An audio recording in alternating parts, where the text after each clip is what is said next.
Rahmatullahi wa barakatuh.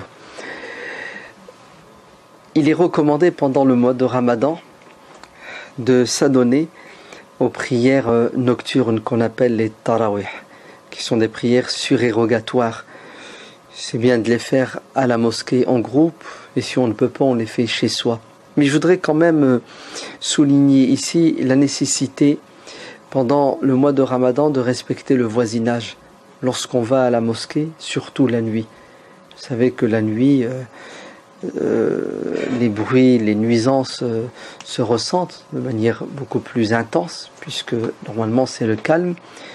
Ainsi, beaucoup de musulmans ont tendance à négliger l'impact de ces nuisances la nuit, sous prétexte que on doit aller à la mosquée et puis on fait pas de mal. En vérité, si, on fait beaucoup de mal lorsque on sort de la mosquée et qu'on parle sur les trottoirs et qu'on démarre la voiture et qu'on finit une discussion avec un ami alors qu'il est déjà minuit, voire parfois 1h du matin.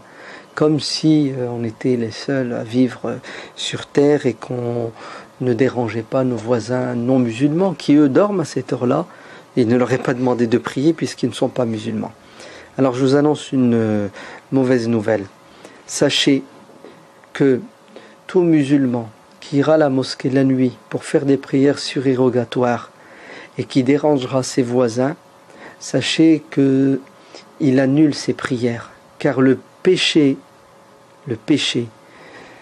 du voisinage est un grand péché. Le fait de faire du mal à ses voisins et de les déranger annule tous les actes surérogatoires.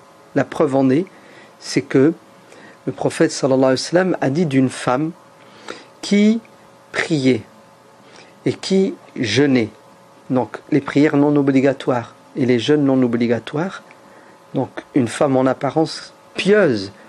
À son époque, qui avait une réputation de piété et que les gens ont congratulé, ils ont dit du bien d'elle. Et lorsque le prophète apprend cela, il pose la question suivante: comment est-elle avec ses voisins? Et ils ont tous dit à l'unanimité qu'elle est désagréable avec ses voisins. Tous ses voisins la détestent tellement elle est mauvaise. Et le prophète a dit: La khayra fiha hiya finnar. Point de bien en elle, elle ira en enfer.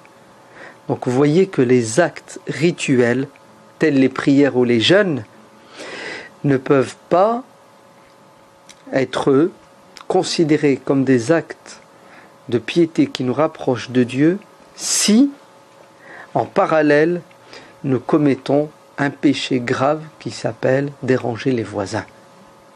Donc, ne vous trompez pas, la dimension sociale en islam est supérieure à la dimension spirituelle. En d'autres termes, quel est le but du jeûne et des prières? C'est de faire de nous de bons citoyens. Comment peut-on être considéré comme de bons citoyens si on dérange nos voisins au nom de notre spiritualité?